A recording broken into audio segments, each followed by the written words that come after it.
What's up, guys? Welcome back to... Ooh. There we go.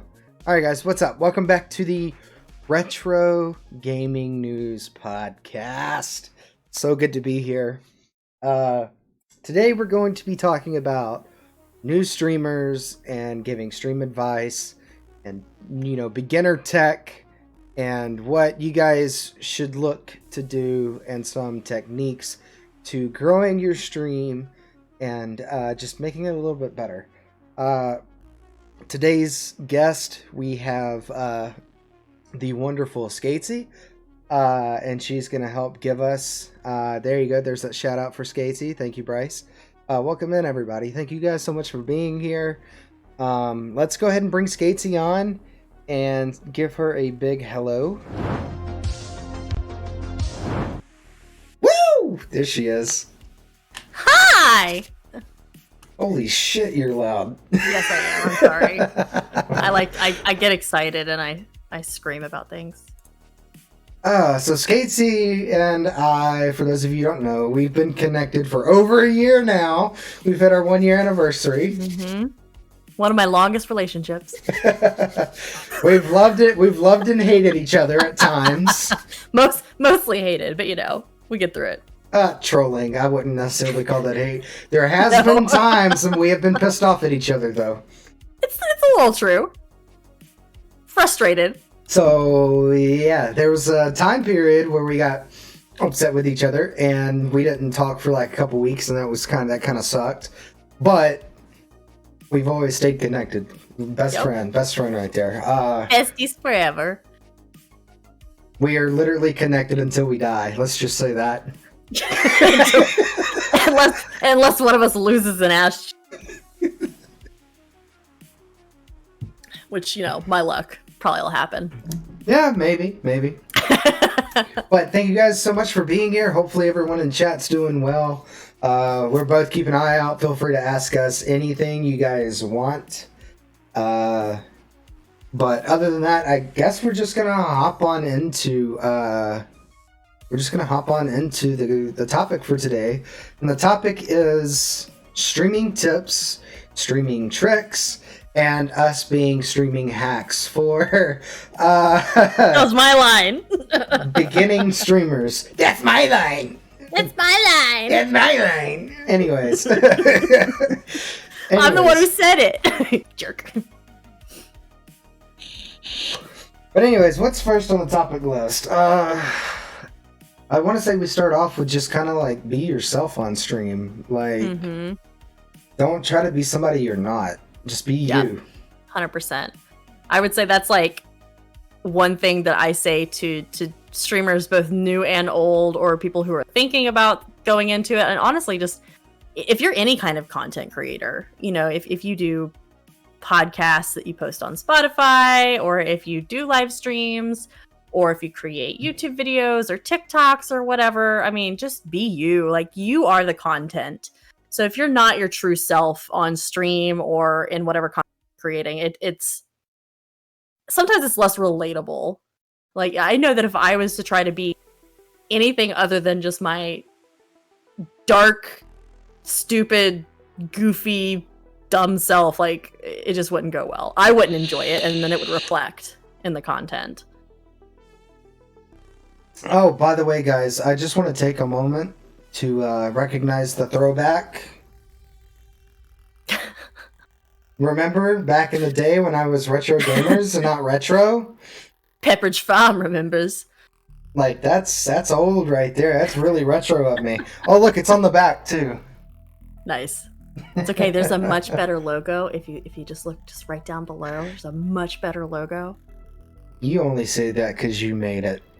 That's exactly right. But also, it's a much better logo. I do. I think it's a lot better. It fits your brand. It's like I said. So just a quick caveat, and not to like pump myself up or anything, but when anytime that I'm doing somebody a into the theme that they're looking for, you're cutting it out. Can you hear me? I can now. My microphone doesn't like it when I talk low. when I start to talk kind of low and like more intimately, like my microphone's like, yeah, fuck you. Just pull this closer to my mouth. All I heard was fuck you. Well, hopefully the rainstorm that's coming in tonight is. So just yell at me if it's bad. But no, anytime I'm doing like a logo for somebody, or in that same regard, anytime somebody's doing a logo for themselves, the theme that you're looking for. So like you had kind of given me a color concept that you liked, and I just ran with it. You know, I researched other logos that use the same color concepts. I researched fonts, images. Like stream just disconnected. It's still up. Maybe it's a my end thing. Yeah.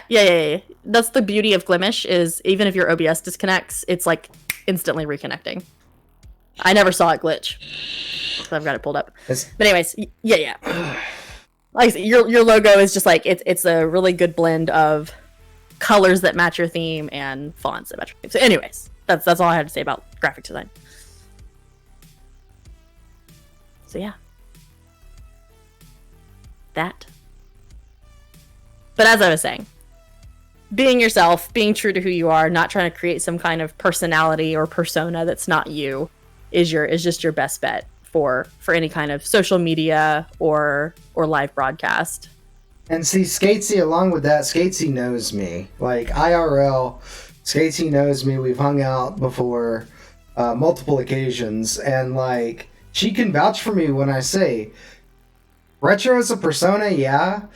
But Retro is still me IRL, just on level 10. Mm-hmm. Like, off stream, you guys have any questions, any problems, you're more than welcome to reach out to me. Like, I am not going to bite your head off for saying, hey, can you answer this question? I've actually had a few people ask me, like, I've had a few people reach out to me already. Hey, what are the specs on this PC I'm looking at buying? Are these good specs? Mm-hmm. Should I buy this? Like, the whole thing with the persona is like, be you, but like, don't, it's a gray area, because it's like, be you, but don't be you. Be you in the sense that it's still you full-heartedly. Be the best you. Right. Be that person you can turn off stream. That way you're not wearing yourself out. Because it is exhausting. Just the act of streaming is exhausting. But it's kind of, I always treat it the same way, like I'm going to see my friends. So it's same as Retro said. I am, SK8C is a persona, but this is still 100% me. It's just maybe me with a little more.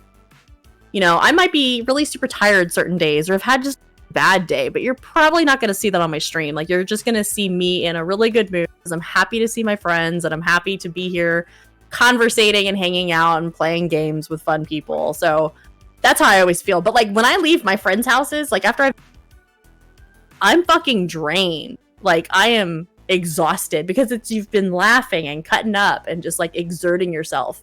So to me, streaming's the same way. Like, I feel like I've just left my friend's house. I feel like, I'm just so tired because we just hung out and we were just being goofballs the whole time, and it's just sleepy. I can tell. And I think, welcome in, I have I have ass parasite. That's our big Z. Interesting. That's old Z dog. Big Z dog. What was the other one? I forgot. I can't remember. It changed like 4 or 5 times. Mm-hmm. But by the way, guys, if this isn't coming in crystal clear, because I know I'm lagging on glimish.com, if it's lagging for you guys and it's not clear, the VOD will be up on YouTube. So just wait for that to drop, and you can go back and watch an actual clear footage of it. Mm-hmm. And like I said, I've got it pulled open. I don't have the audio playing in my ears because there'd be a echo, but the stream to me looks great. Like it's running nice and smooth. Okay, on my end it's lagging a lot and disconnecting, but you have a lot of things going on your computer right now, though. So yeah. It's probably just a U connection issue, but no, it looks good on my end. All right, so let's talk about viewership.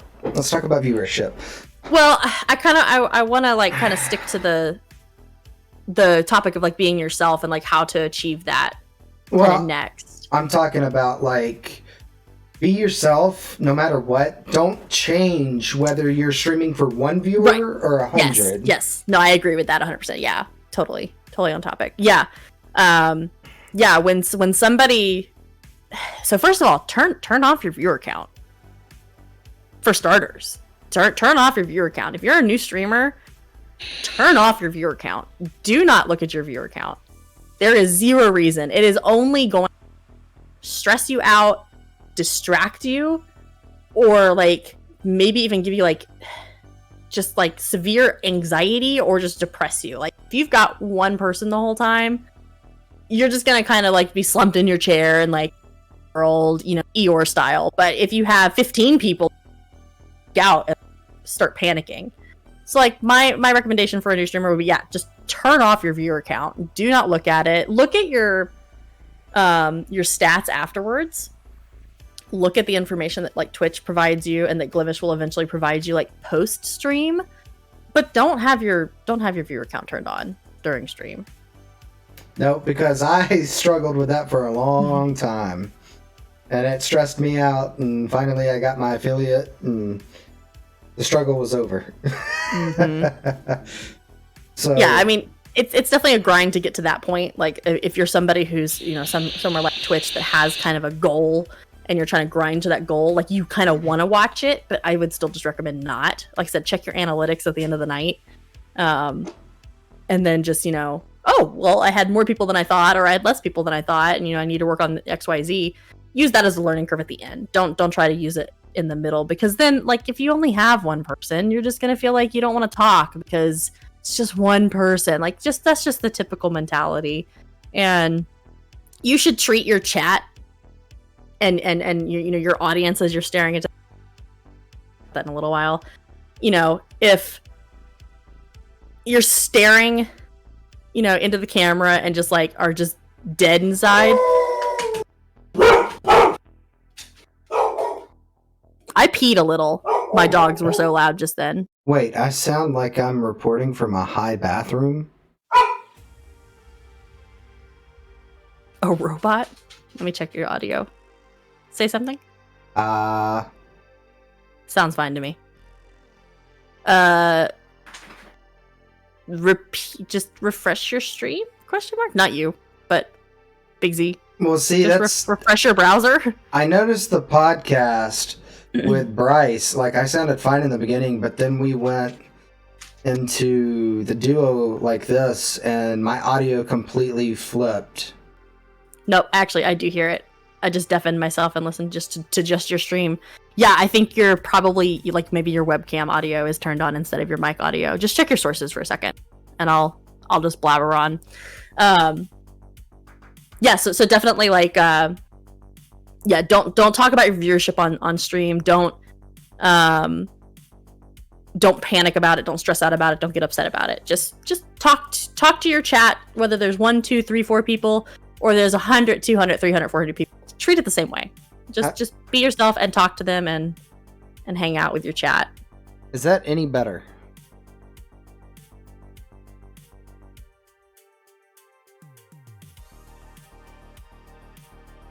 Any better at all? Here, sorry, I keep deafening myself. Say something. Dabadoo. Is this any better? Yeah, 100%. 100% better? Okay, cool. Yep. Awesome. All right. So yeah, so part of that topic of treating chat the same way and being yourself on stream and just making it natural and organic and fluid would be, an easy way to do that is to play the games you like to play with the people you like to play with. If you enjoy playing by yourself, play by yourself. Like, if that's what makes you happy, do that. Oh god, Retro disappeared. Okay, he's back. Don't force yourself to do things that you don't enjoy, because again, it's going to come out in your personality, and it's going to come out on stream, and it's going to show that you're unhappy with something. Essentially, don't play a game just because it's popular. Right. Play a game that you like to play, whether it's the most obscure game you've heard of, or you're in love with Call of Duty Warzone and everybody else is playing it and so are you. Doesn't matter. you're gonna have fun playing it if it's the game you enjoy to play. So play it and have fun. Like, that's the whole point, is to have fun. For example, I really enjoy the game Portal.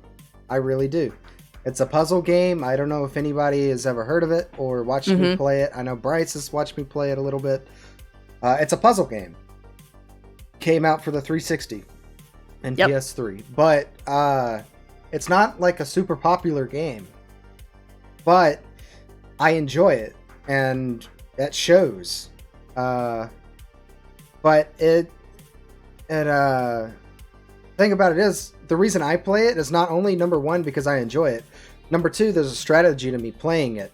And the strategy is, there's only 6 other streamers to compete with on it. Right. If I hold 3 viewer count, I'm in the top 6 streamers. And people don't have to scroll a mile to find me. Mm-hmm. And plus, that one streamer there that's holding 200 of the viewers has a chance of rating me because he knows his viewers are going to want to continue with Portal, or he wants his content to be continued Portal. So therefore, he will raid somebody that's on that list. And your chances 1 out of 6, which is a lot higher than Call of Duty or, something that's massively, insanely popular. True. Yeah, there's pros and cons to it. For me, the biggest positive thing you're going to get out of playing games that you like, though, is still just like, you're happy. If you're doing what makes you happy, you're going to be happy, you're going to act happy, and therefore you're going to have a better experience, and so is your chat, so are your viewers. It's just going to be good all around. But no, 100%, it is a strategy. If you're playing a super obscure game, you're going to be able to find other people playing that super obscure game, and maybe you create yourself, your own little community, this little niche community. But yeah, there's tons of pros and cons to it. But I think more or less it's more positives than negatives. So. Now I understand playing a game like that. No, there might not be 10,000 viewers for that one game, but it's like my motto. Start small, grow big. Mm-hmm. If you start big, you're not going to grow big like that. You need to start small, understand where you stand with everybody else, and then figure out how to be better than everybody else that's roughly your size. And that's what I don't like about Twitch is competitive. I would rather just connect with people and have a giant community and just have fun with other streamers versus let me try to be better than them. Right. Yeah, that's definitely an approach that I've taken as well. And I think that shows with our relationship, because I have such similar a dozen other streamers that are, we're all relatively the same size, but it's like we're all here to, to support each other and to share a community, to game with one another and to just lift each other up. And that's what I want. I don't want to be somewhere where I'm fighting the next person over, for that one viewer who's going to put us, above the other, I want it to be more of a community thing. And that's why I miss things like co-streaming so much. Because that was like the easiest way for you to be like, hey, so like here's the other friends of also play this game, and you guys should check them out too, because I'd love to help them grow as well as help myself grow. So, and then that's definitely one of the upcoming things that we're going to talk about is networking with other streamers. But yeah, but I think it starts with, focusing on games that you love and then finding people who play those games as well. Build your own community. Don't try to take somebody else's. Correct. That's also pretty crucial. So yeah. And then, kind of in line with that conversation about like interacting with your chat, making sure that you stay connected with your chat would be kind of just a quick kind of equipment recommendation or setup recommendation, which is like a lot of people are uncomfortable being in front of people, exposing themselves to the world essentially. If you are somebody who is a little more shy or you just like your privacy a little bit more, webcams aren't super important, but a microphone is key. And a decent microphone is like double key. But definitely that's the easiest way for you to interact with your chat. If you're somebody who's trying to like play a game and like type in your chat like on your cell phone or something during your stream, you're not going to be very successful. There's just no way you can get away with not, actually speaking to your chat. It's also the easiest way to communicate with them, and it's the easiest way for them to feel connected to you because they're associating you now as a real person.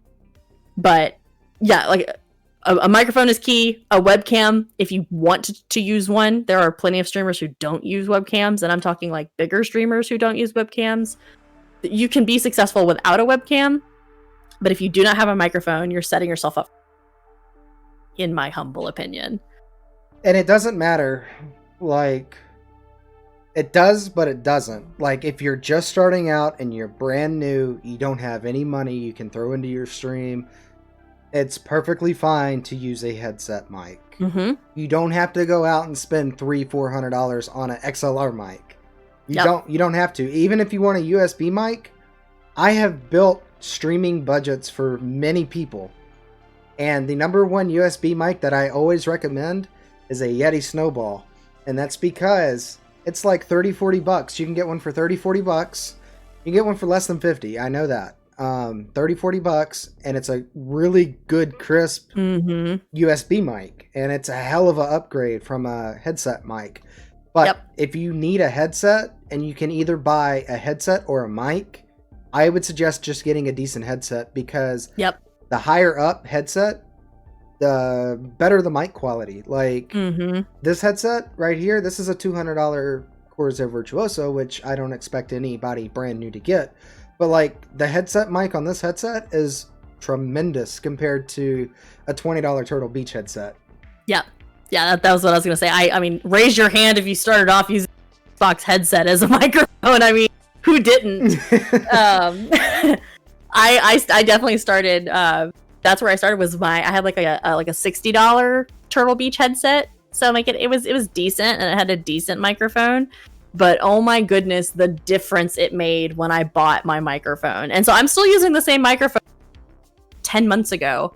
And like I always thought, I'll just get starter equipment and then later on I'll upgrade. But this microphone, like I've actually had people compliment like the sound quality that comes out of it. And I don't use anything like gates. There are no filters on this microphone. Like I can make it even better by amping up all of the properties on it. I just haven't done it because I've never had any real issue with just the genuine sound quality. General sound quality. Words are really hard. That comes from my microphone.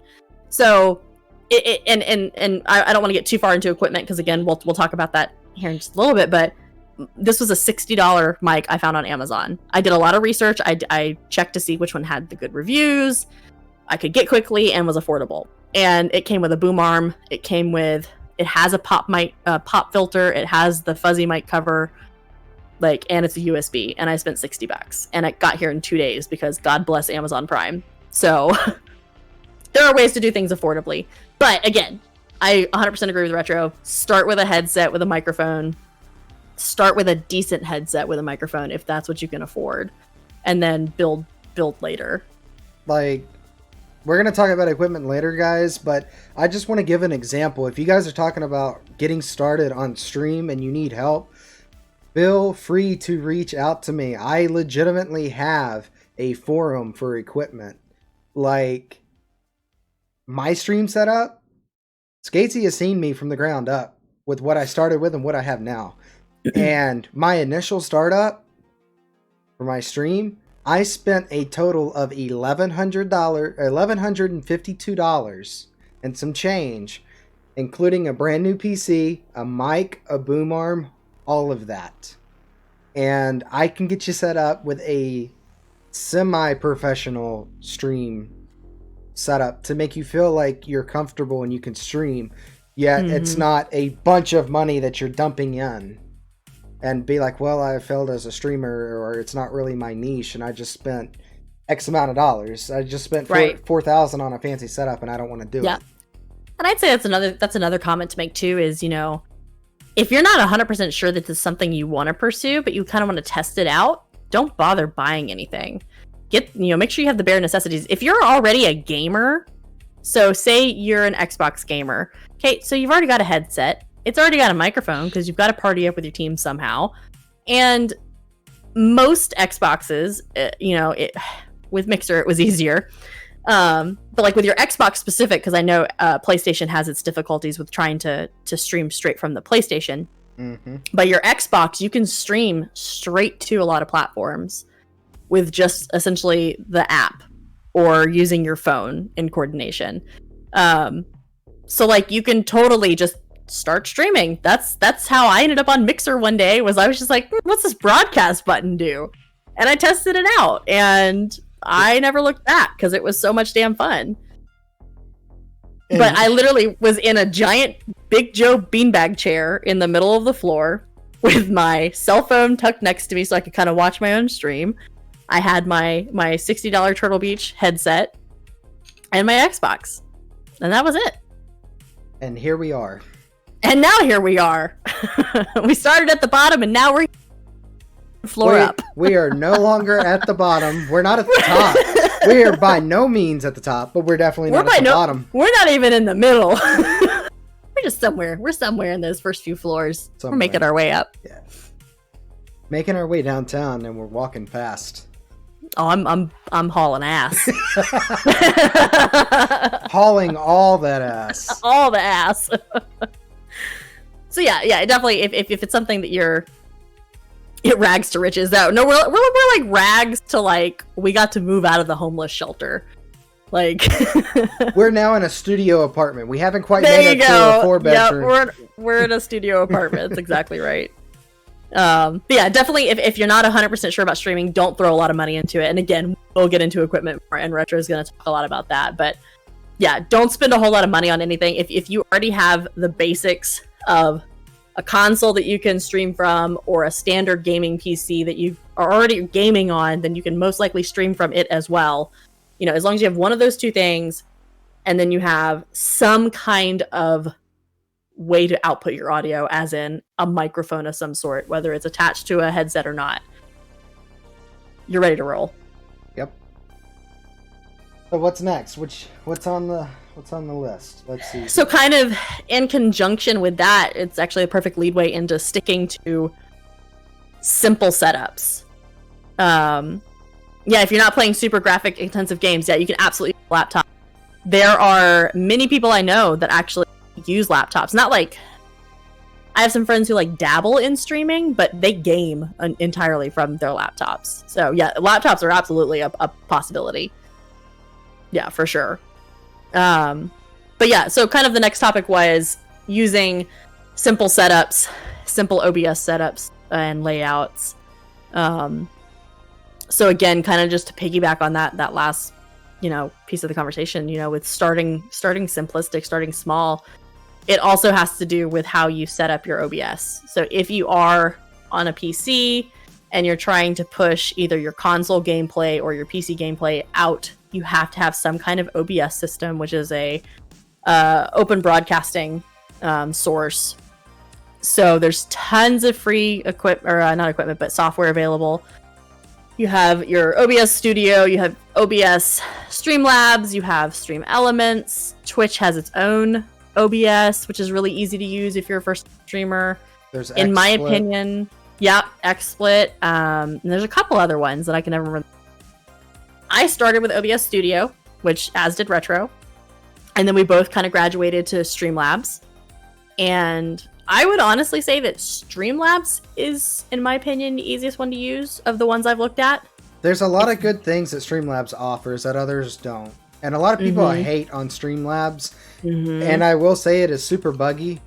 But it can be super buggy. Yeah. It can be super buggy. It's not always buggy. But like a lot of people hate on it because of the bugs. But the reason I have stuck through the bugs is because there's a lot of things with Streamlabs I can get that I can't get anywhere else. Mm-hmm. Which, again, goes into a equipment conversation a little bit later on. But Streamlabs offers a Stream Deck that's completely free. Mm-hmm. And that's what I use on stream. Yep. Streamlabs has an app for your phone. that is a Stream Deck. I've used it a couple times when I did some IRL streams. So I was on the other side of the house. My setup's way back here, and my kitchen's literally on the other side of this wall behind me. So I like took my laptop in there and essentially was like sending my camera feed to my computer, but I was using my Stream Deck to control my stream. So like I was using my starting soon screen, popping over to my, my main live screen, and then I was able to do like a BRB screen all from my phone with just a touch of a button. And yeah, it's 100% free to use. Pretty easy to use too. There's sometimes a little bit of headache when you're trying to set up any Stream Deck, whether it's Streamlabs or a physical one, just because you have to kind of understand like what you're doing with each part and piece, because you can program a lot of things into it. But otherwise, it's a really simple click of the button and it's going to change my scene. And maybe like one day later we can talk about like OBS and like what scenes are, what sources are, how to set it up. That's definitely not too intensive of a conversation for today, but tech talk. I feel like that could totally be a future conversation. Or again, Retro or I are always available via Discord. You can always ask us questions there. But yeah, so Streamlabs, as the same as Stream Elements. OBS Studio doesn't really have anything, but Streamlabs and Stream Elements and other sources like Pixel Chat all have free overlays, widgets, panels, all kinds of alert boxes, special little things that your stream can have and for free. They have entire libraries available to you. You don't even have to have Streamlabs OBS in order to use the stuff from Streamlabs as far as the alert boxes. It's all what's called a browser source, so you just pull it into whatever OBS you're using, and you just copy and paste a link after you've customized it. And that's the other beauty of it, is they are customizable. You're not stuck with the same exact thing that every single person has that's starting out. You can customize it to your colors, your theme, your brand, and that's going to be one of our next conversations, branding. But you can customize it to your needs and then throw it in your OBS, and it's ready to roll. And it's already pre-made, and again, it's free. And see, I feel like that's something that a lot of people don't understand. Like, going back to Streamlabs offers I'm not going to say a shit ton, but they do offer quite a bit of free overlays for starters. Mm-hmm. And like, you can customize your scenes and make them look pretty freaking crisp without having to go somewhere like Fiverr and pay for them. I think you actually, because I've never downloaded any of the overlays, but have you used any there? Personally, yes. Do you remember on Mixer when I had my blue borders before you made me mine? Yes. Those were Streamlabs. Now tell me, was that something where you literally, when you downloaded it, did you download like an OBS file where it literally like... You cut out. Ah! Can you hear me now? I can now, yeah. Okay. When you downloaded those from Streamlabs, did it come like as an OBS file? Like, were you able to just like upload that into Streamlabs and it was set and it was like set up as different scenes? So, or did you have to just input every individual image? So do you know where, on Streamlabs where you got your scene section at the bottom left? Mm-hmm. All right, so there's a plus button. Yeah. And whenever you downloaded it, you would click the plus button, and it would pop up it would download to your Streamlabs. It wouldn't download to your PC. That's exactly what I was asking. Yeah, perfect. So that already saves you a step. If you're not having to figure out how to set up your own. So if you're using something from Streamlabs, it sounds like you download it and just upload it straight into Streamlabs, and it's ready to rock. And it's already... Now that's the... Go ahead. I was just going to say, that's the disadvantage, is if you are using a Streamlabs preset, you can only put it into Streamlabs, but there should be ways to also break it down to where it's literally image files, and then you're just importing individual image files and adjusting which scenes they have to have a little more knowledge of OBS at that point. But correct. And what's good about it is, like, so when you download some of these pre-made formats for Streamlabs for your overlays and whatnot, they've already got scenes built for you. They already have your webcam border positioned. They already have a header and a footer if you want it positioned, where all you got to do is add your camera and add your actual chat box and your actual alert box. That's it.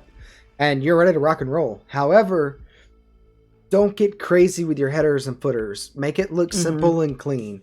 A lot of them have those really cheesy, animated chibi style everywhere, everything. Like, it looks terrible. It's too busy. I personally never looked at their overlays because my aesthetic just in life is very clean line and simple. So like, I'm also a graphic designer. So I didn't feel the need to have anybody else do my overlays at any point in time. So I always did very simplistic, straight line, clean, solid color, like nothing crazy, nothing animated around as far as my headers and footers. But I tend to stray a little bit from the norm. I mean, and Retro, who follows me or watches my streams, knows too. You cut like out I again. have. Can you hear me now? Yeah, it's like you're in mid-sentence and it's like, skip. My microphone is just like, shh. Stop talking. You talk too much. I do talk too much. My mouth is getting so dry. I talk so much. But no, anyways, when you, if you've ever watched my stream, I like having a very clean footer along the bottom of my screen, but then that also means that like I don't have full screen gameplay. So I actually have my gameplay slightly cropped, and my webcam is in a location that a lot of people don't typically use, which is like the top right corner.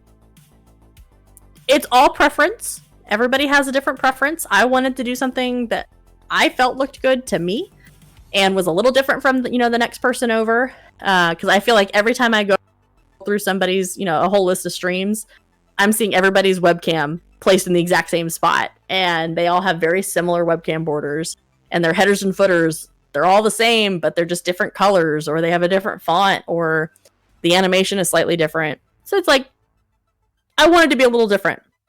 And so I think that people should explore options, do research, find streamers that they like their layouts, research through Streamlabs, through Pixel Chat, through Stream Elements, find things you like, and you can always mix and match as long as the branding kind of, fits together and the theme is the same and the colors are the same.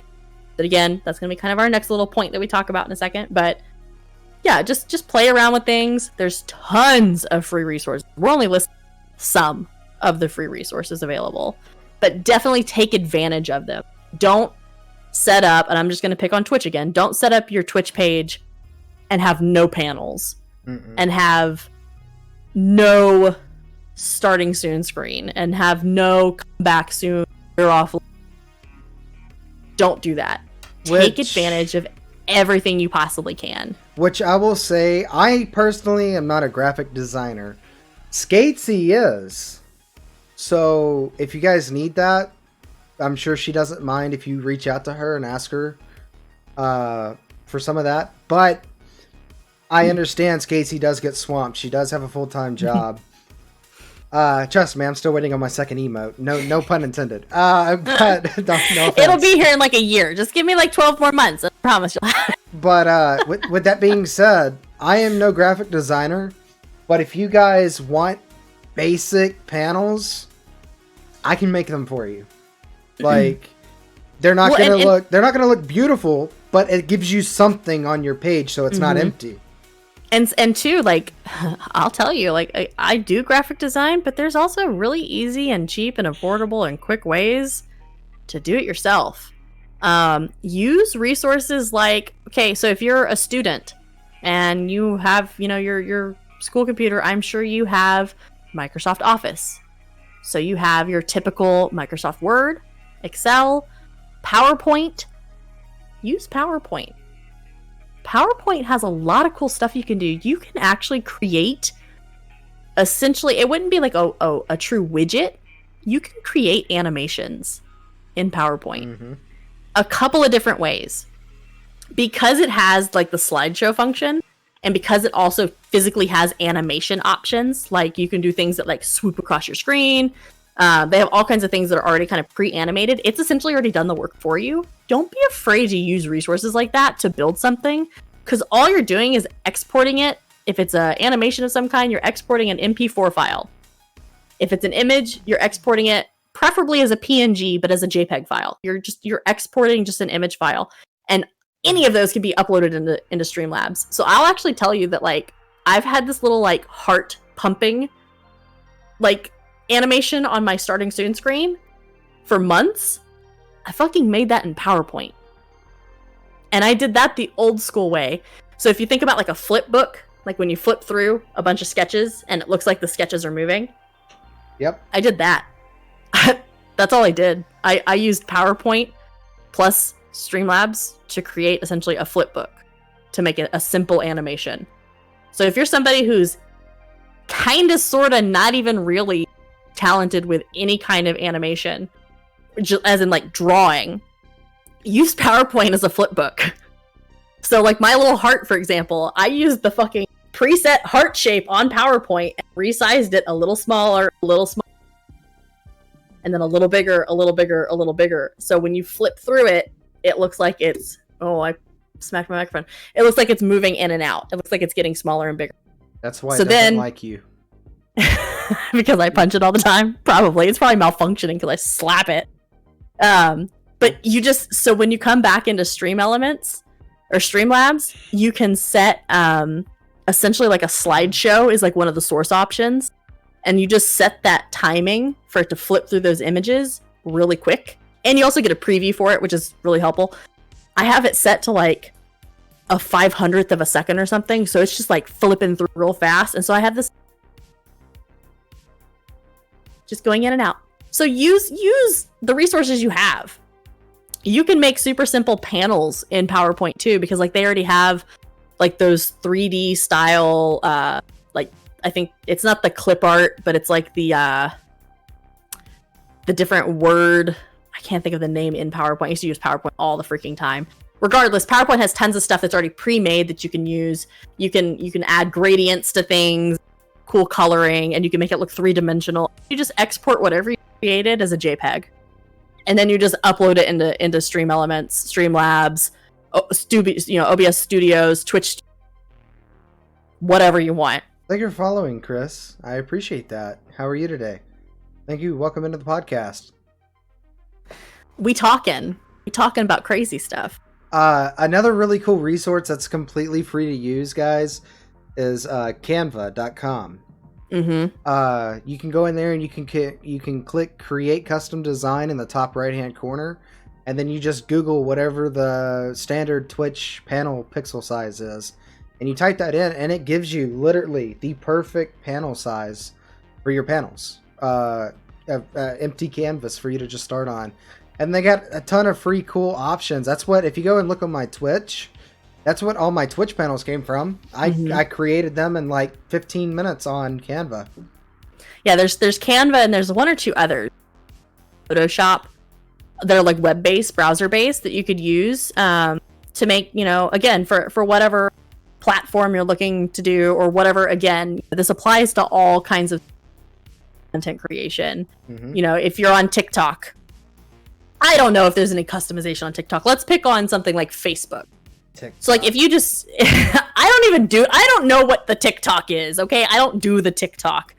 I always feel like a 90-year-old when I'm like, what is the TikTok? I don't understand. So I have a TikTok, but my TikTok, whenever I use it, it's literally just of people's setups. That's all it is.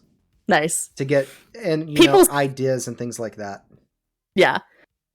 People send me TikToks all the time, and I always have to view poor person because I don't have TikTok. So I'm like, what is this anarchy? Chris says another great resource is if you're into pixel art style, Piskel. I've heard of Piskel. Yeah, browser and client option, completely free. Yeah, there's several like Photoshop style browser source options. TikTok bad. Agreed. It's totally a useful resource if you're younger. I'm just old and stodgy. Anyway, it's a good way to get follows quickly. It is. But anyway, so like I said, if we pick on Facebook, so like Facebook, you can have, and same with Twitter and YouTube and not Instagram. Instagram, you can't really upload anything, but Facebook, Twitter, YouTube, you can have things like a banner image. You can have like profile picture. Those are all things that, first of all, you can find the sizes for them online, like Retro was saying, or, Twitch panels, all you have to do is Google like Facebook banner image and it'll tell you the pixel size for it. And then you can use any of these free resources, or again, if you have something like Microsoft Word or Microsoft PowerPoint, you can create it there as well. You can customize the size of your document and do the exact same thing if you want a super simplistic image that you're about to create. So just you can create it in all these different free, find the information you need every research, like what style you're looking for and what kind of theme you want, and I definitely always recommend research other streamers, look at the people that you've been watching, previously, who your favorite streamers are. You probably like them for multiple reasons, and one of it may be. So just do your research, look around. You can just Google shit too. Like I Google stuff all the time. Like again, I'll pick on Retro's logo. When I was making Retro's logo, it was the same process. I Googled the word retro. I Googled retro arcades. I Googled retro fonts. Like I was looking for all these little parts and pieces.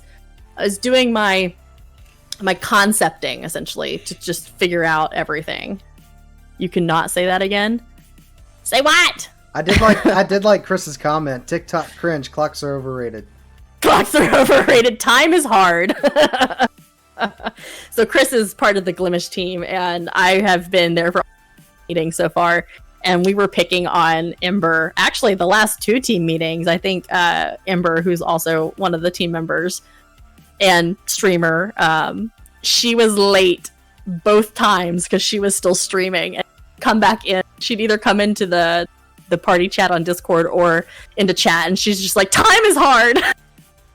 I don't understand time. Time zones are hard.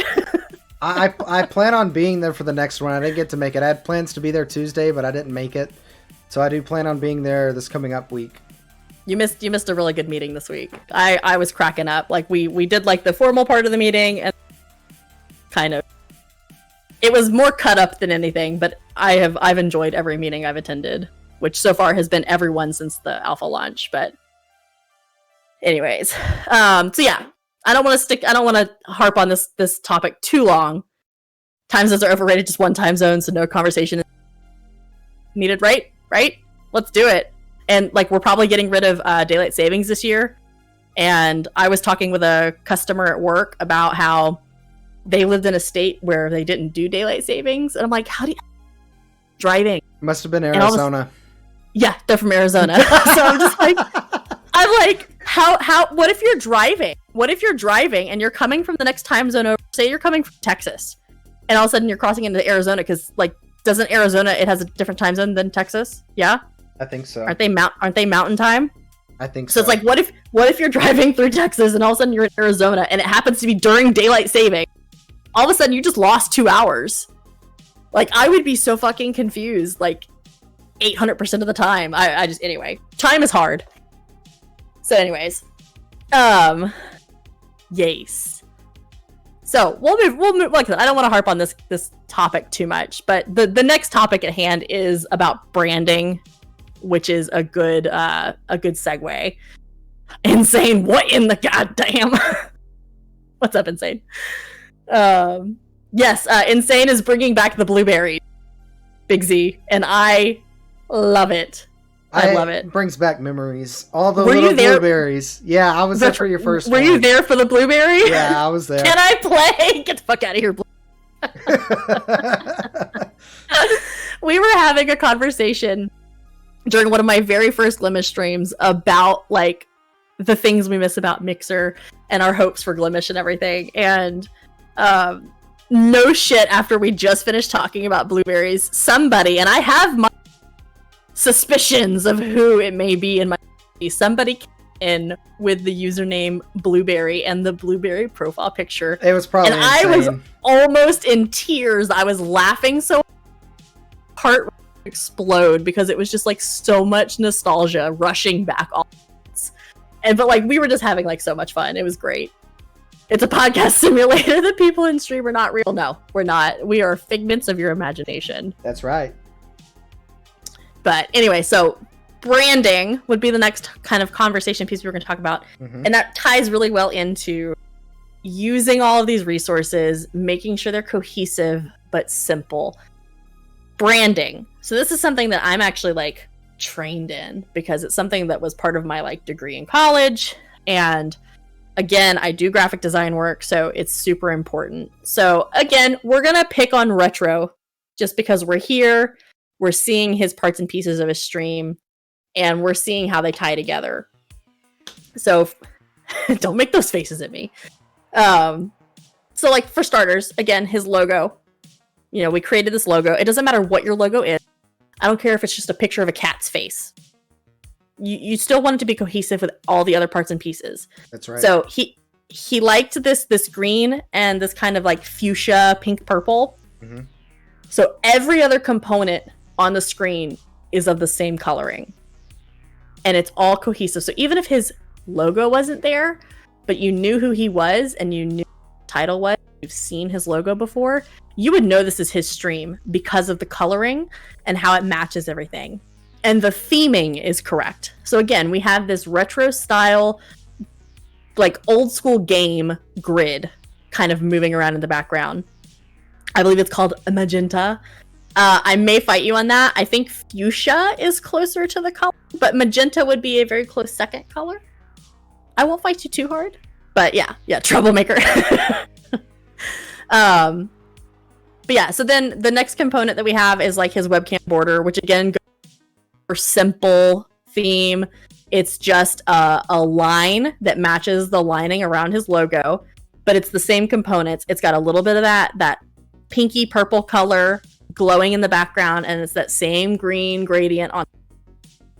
So everything is cohesive. And so as you move around, look at his horses too, his other scenes, everything has the same coloring, the same style. Some of the components are used multiple times, like the grid scrolling in the background is used on his starting student screen, his BRB screen, and of course here on the podcast stream. Like, it's just super important to repeat things and be consistent.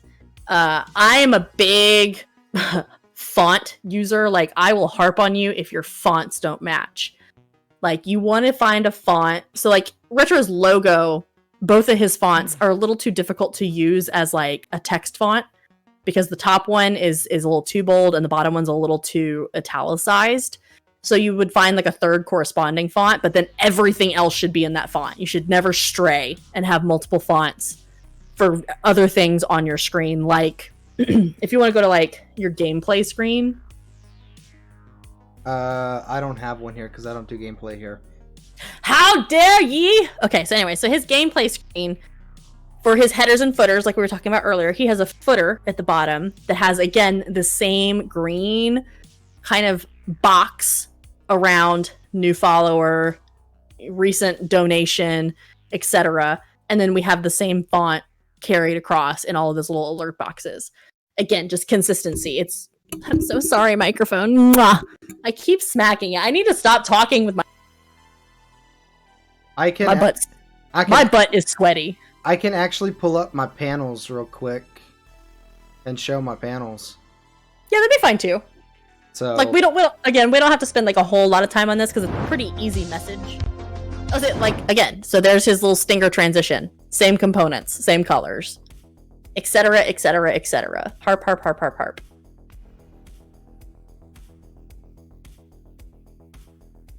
Yeah, so there's his Twitch panels. So these are ones that he created. Did you use Canva for these? I did. Yep. So there's a perfect kind of little teaser of what you can do in Canva. I'm assuming a lot of the images were those images you were able to pull from Canva, or did you have to pull those into Canva? Those are all free images from Canva. Now, you notice the About Me panel. It does still have my logo, but it also has someone who represents me. In there. I wanted to be a little bit more creative with that, but so I did something that I didn't really necessarily. I went out of my comfort zone and kind of did that, and it worked. Yep. But I do like the way that all the panels turned out, as opposed to my old one. My games, I wanted to stick with a retro theme for my games, so I went with an old school Game Boy with the very 80s vibe colors. And there's different selections you can use on Canva and all these other platforms as far as pictures and things like that. These are all preset free defaults. And, you know, this goes back to branding. They're the color of my logo. They're the colors of all my all my stuff, or at least relatively as close as I could get to it. And, you know, it just stands out. It shows, if I scroll up, it still matches my layout. You know, here, this right here matches this. This right here, my logo matches these. So therefore, it's still me. Yep. And again, you know, if you're you don't have to have a logo.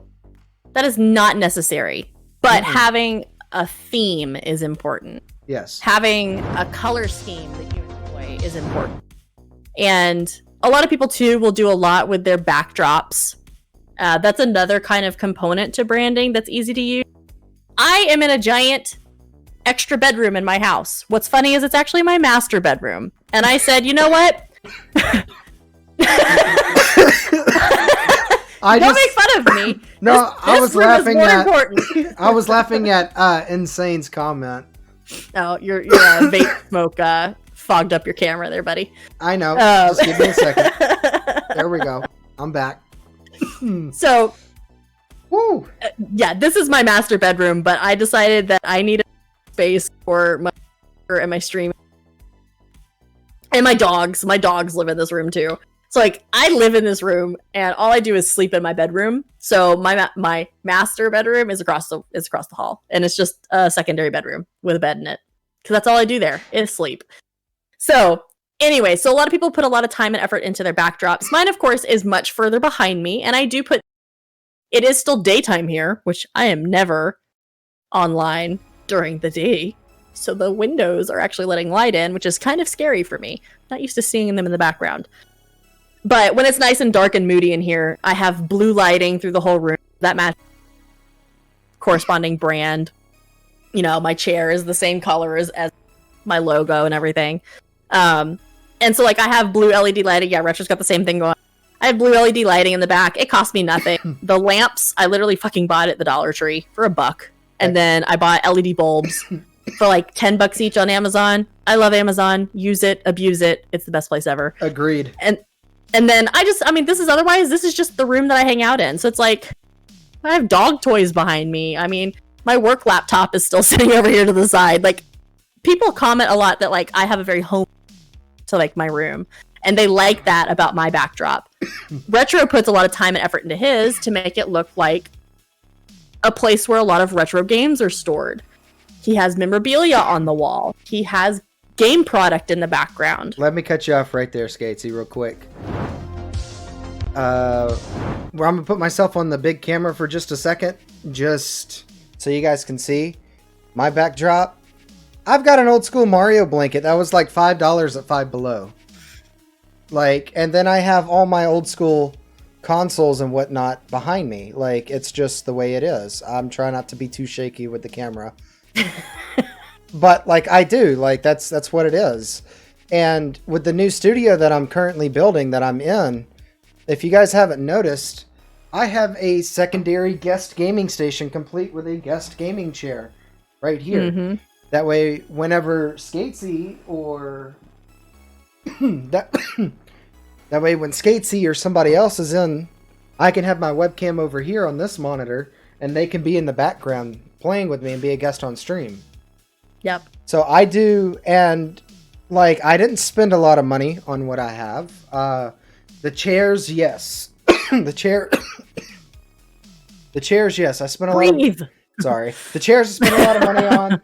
That desk back here that you see is a brand new desk. You probably can't really see a lot of it. But, like, that desk was a basic desk. It was like $80 on Amazon. Next day shipping. This light, the purple light that gives off, or the pink light that gives off in my background to match the 2114, you know, to give me the green and the pink look. $30 on Amazon, and it's just a pink light. Yeah. Blinding. It's just, literally, it was $30 on Amazon. Insane's gonna lose his mind. He just finished hissing at the light, and now you're just blinding the light? I mean, dare you? But that one light lights my entire room like you see it. So when it's really dark in here, the pink light comes on, I go live, and it gives me a backdrop. Yep.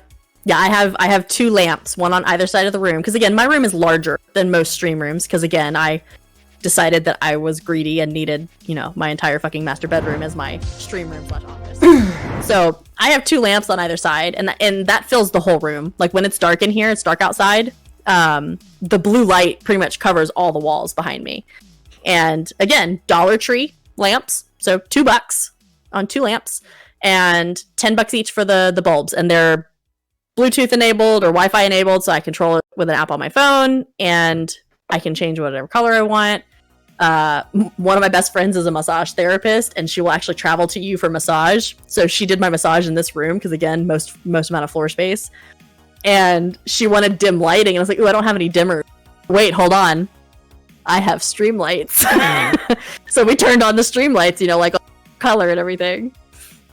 Oh yeah. Saint said, except my stream floodlights, those have the power of the sun. Yeah, I have 2 stream lights on either side here, and they occasionally turn on for no reason, and they turn on at 100% brightness, and they're LED panels that are about this big each, and they are the power of the sun. They will blind you, and it is very uncomfortable. I feel like we've accidentally got involved with equipment, so let's just... And I think that's okay. I think we can go ahead and scooch into equipment. Right. It's a good transition. That's what I was gonna say.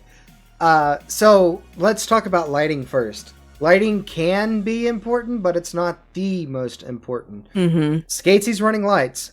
I am not. There's a little bit of a difference, but that floodlight that I have, my RGB pink light, and the light from my monitors is enough for me. Like that's plenty. Like this is just fine. I don't need lights. I don't. With the way that my setup is, I don't need them. Lights, not everybody needs lights. It goes according to setup. Yeah, I only recently got my stream lights. Like I've done the dark. Sorry, Chris. I saw your "I only need darkness" comment. I was about to say I only got my LED lights probably like 3 or 4 months ago. But I only got my stream lights. It's only been a few months, and the only reason I have those is because I am somebody of very pale complexion, and I sit very close to my computer screen. So if my screen is changing colors too much, like if it's going from really dark to really bright, it affects my face coloring. And because I'm so pale, I absorb all that color. So like I look sick if like the screen goes too bright or something. So I did the stream lights to kind of balance out my screen changing colors. That was the only reason I did it. Most people don't need them. When I had my setup flipped kind of the other way and I was along this wall over here, I didn't need extra lighting because for whatever reason, that side of the room, the lighting was it was a little more beneficial, I guess. I don't know. But I'm tucked kind of now into like the back end of the room, and it just kind of required that I have some stream lights, but it is total preference. Now let's talk about cameras. Everybody wants a big fancy DSLR camera. Totally unnecessary. Like that is a $800 expense that you don't need. I'm getting one, but I'm getting one because I've had my Logi since I started, and I do a lot of offline footage. So that's the main reason. My offline footage is the reason I'm getting a DSLR, because of my IRL filming and content and stuff like that. I'm not getting one specifically for stream. You don't have to have one. Like SK8C's using, what is it, the Razer Kaio? The Razer Kaio with a built-in ring light, which again, there's your lighting. Yep. And I don't even use it. the Razer Kaio is a great $99 option. I do not ever suggest Razer products. I hate Razer products, but I would suggest the Razer Kaio. It's actually a really, really good product. And like, if we transfer over, I'll show you guys what it looks like. Like, this is it. This is what it looks like. And it's simple, very basic $99 entry camera. If you want a good starting camera, I would highly suggest this. Now, go ahead. I was just gonna say, I've had mine for probably about 10 or 11 months. It was my first webcam, or my first face cam. I was using My computer has a built-in webcam that I was using initially, and it sucked donkey balls. So like this was a huge improvement to go to this camera, but also I've just been highly, highly impressed with it. It does, like right now Retro has me a little more cropped and like pulled in on his stream, but it actually has a really nice wide angle to it. So like it picks up a lot of the room around me. And it again was $99. Super, super simple to plug in and install. You just have to run a piece of Razer software in the background and like register the camera. But it's all just very user-friendly and easy to use. And it correlated and not correlated, but it integrated with Streamlabs instantly. Like I have no issues with it. And again, it has a built-in. So if you are in a super dark room and need some, ambient light, it does have a dimmer on it. So it does go from like low light to high brightness. So again, I sit a little too close to my screens and a little too close to my camera for me to use the ring light. But if I was a little further back, that ring light would be all I need for like face lighting. Now, here's another option, guys. I understand that we're talking about budget here. If you guys don't have the $100 to spend on a Razer Kaio, another really good option is the Logitech C920 and C922. These cameras, don't expect to get 4K quality out of it because you're not going to, but they're still really nice for the entry budget level. Mm-hmm. It shoots 720p, which is fine because most people can't even view streams and more than that. And things like that. And it's super easy to set up. You just plug it in and go, and you have a cam. Yep. That's what I use. And if I go back here, like you can see the Razer and the Logi compared to each other. SK8C is using a Razer and I'm using the Logitech, so both cameras give off a fairly decent quality. As far as money wise goes. For less than $100 or around with $120 budget, these cameras are perfect. Yep. For starting out. Mm-hmm. You can always grow your equipment as you grow. And of course, part of growing typically is also getting monetization while you're growing. So as you're earning money, from doing whatever your content creation is, save it. So like the way that I treat any money that I make is all goes into a completely separate account that I don't touch except to buy games or equipment. And that way I feel validated when I buy something that I'm only spending the money I've made doing the work that I'm buying the equipment for. Mm-hmm. Because I spent a lot of money on my initial stuff. Not a lot of money, but I spent my own on my startup stuff. But definitely all of the upgrades I've made, like when I bought my actual stream lights, when I bought my second webcam, when I bought the background lights, all of that has come out of the money that I've earned doing this. So it pays off. The Elgato EpoCam is also nice if you have a decent phone camera. Paid version, I believe, is $8. Nice. Yeah, Insane said he likes his Dora the Explorer flip phone. That's his camera option. How long do you plan on streaming for? The podcast is 4 to 6. So another 42 minutes. And then assuming we don't talk for 8 hours. Right, and then I will be jumping to Twitch at 7 p.m. Central Time for my regular Friday night stream. I will also be doing the same for 8 p.m. Eastern Time. If you guys the same time. If you guys need a link, there's a link in chat for my Twitch, and then from there I can give you guys a link to SK8C on my Twitch if you guys need it. Don't do it, it's a trap. All right, Admiral Akbar. It's a trap! It's a trap! Oh, I got warned by Odie. Odie was mad at me. Odie is kind of fidgety. I have you listed as a mod, so I don't understand. I mean, did my link at least show up? It showed up for me. Okay. Well, that doesn't mean it showed up for everybody else. Because it showed up for me too, but then I got... So anyway.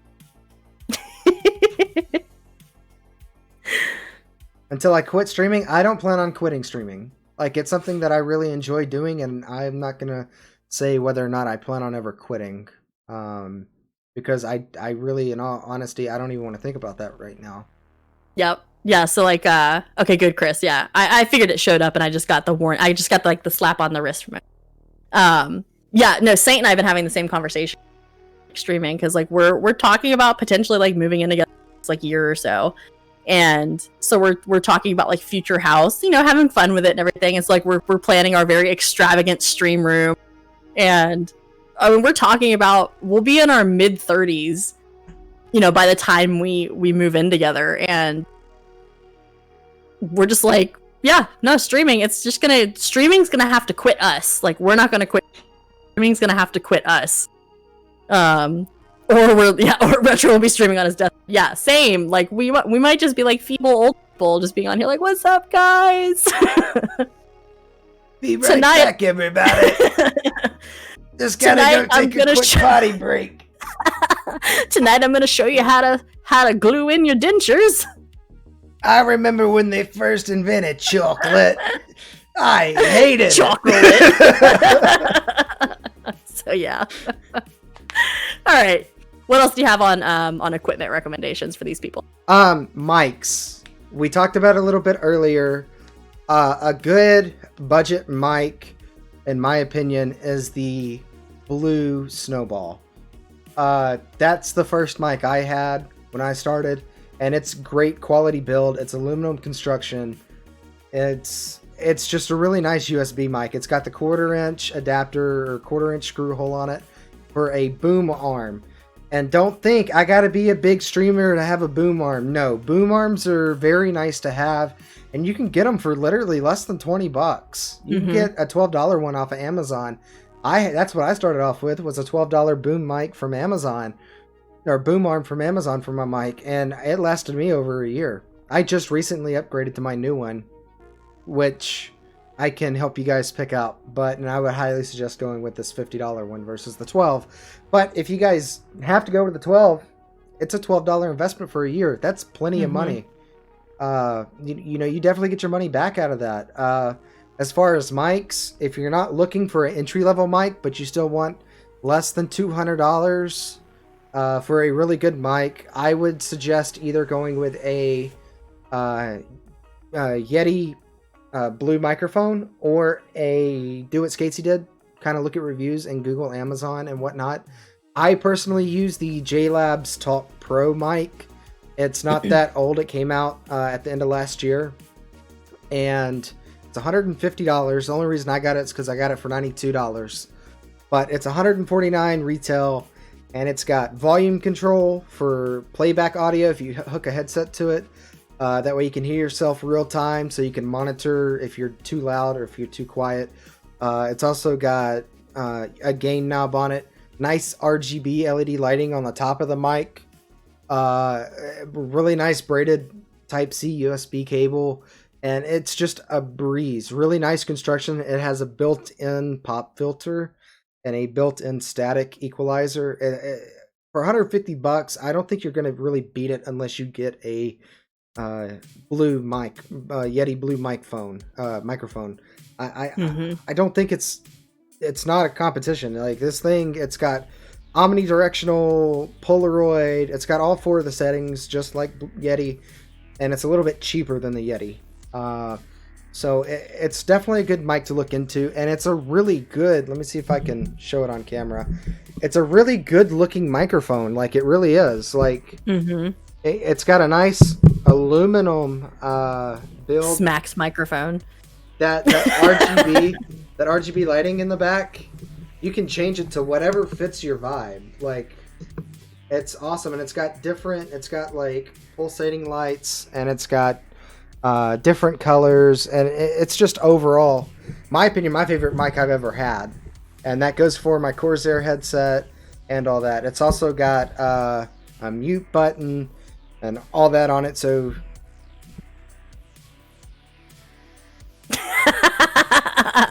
and now I'm unmuted, and it's he just called all of us like so many.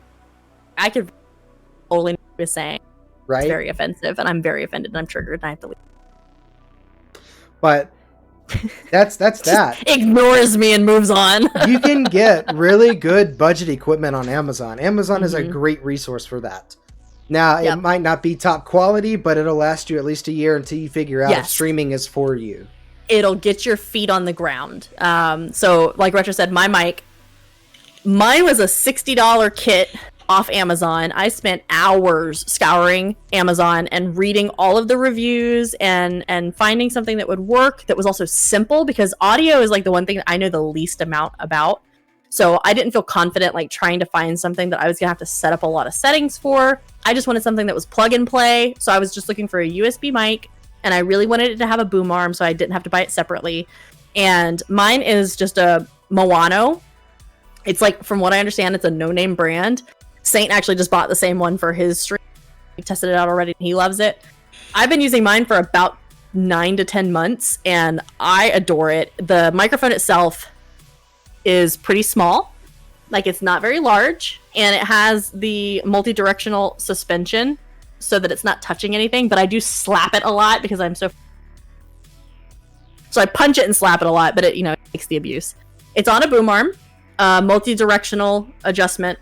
I can pretty much get it in any position that I want it to be. That's what she said. Yeah, well, got to be flexible. And it came with a pop mic, a pop filter that I don't use, but I have, and then it also came with like the little fuzzy mic cover, which also helps a little bit with sound. But it was just super easy to plug and play. It had great reviews. I had to say about it since I bought it, and it was $60. Except it hates her and cuts out sometimes, like it did just then. Yeah, but that's more my computer than it is anything. I also have 10 things plugged in my USB splitters, so I've gotten the error message before of essentially, you have too much shit plugged in. So I really think it's a computer issue and not an issue. Another really good budget option, gaming mice and keyboard. Go to Amazon and look at a brand called Red Dragon. Their shit's not super high quality, but you can get a mouse and keyboard combo pack with an extra large mouse pad for, what was it when we looked at it, SK8C? Like 20 bucks? Yeah, that's what I was gonna say. It was like 20 or 30, depending on like which package you got. And you get your extra large gaming mouse pad that covers your mouse and keyboard. You get a alright build quality keyboard and an alright gaming mouse.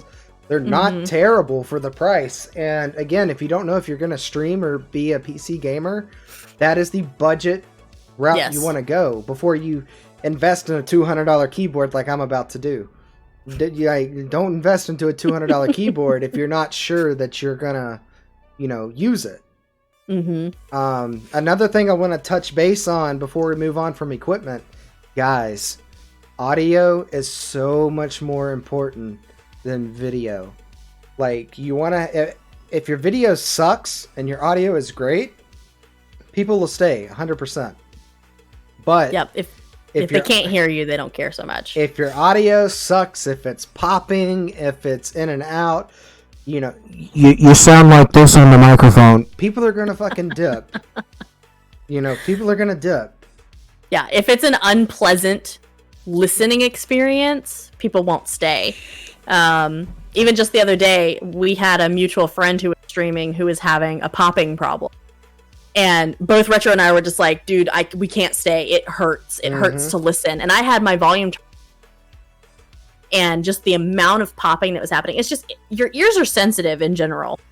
Your eyes, half the time when I'm watching a stream, so I'm not necessarily watching what's happening. I'm listening to what's happening. And that's how I interact with streams. And I know a lot of people do the same thing. Like, they'll have stuff in the background. They're not even watching at all. They're just listening. Or you're listening to 7 different people. But yeah, if you have audio issues, be it a popping, a buzzing, just whatever the disruption is, or yeah, it sounds like you're eating your microphone, people won't stick around.